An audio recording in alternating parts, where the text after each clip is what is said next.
Pangit.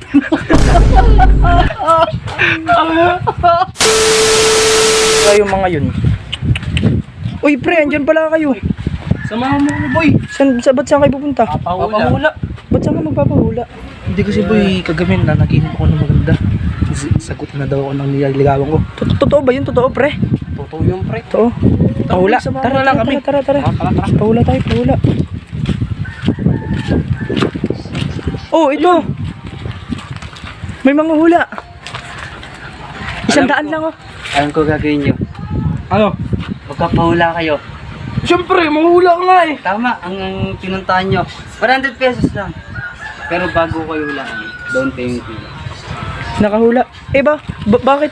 Ba't ito may sugat sa ilong? Hindi mo na itatanong, tamang hula ko. Sabi ko sa kanya, suminga siya ng kaliwa. Sininga niya kanan, nagkasugat. Nagkasugat daw pre. Mukhang totoo yata pre yung hula pre. Yari ka pre ah. Sige.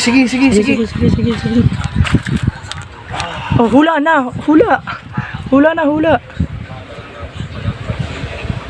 Iho, umiibig ka iho. Umiibig ka. Uy pre, umiibig daw. Umiibig ka. Tama ba? Oo. Pero, may problema eh. May problema. Ano problema? Problema. Mukhang di ka sasagutin ng mahal ng nililigawan mo. Eh nanaginip nga siya kagabi. Nanaginip ako kagabi, paano yun? Sasagutin na daw siya. Hindi. Alam mo bakit? Bakit? daw? Pangit.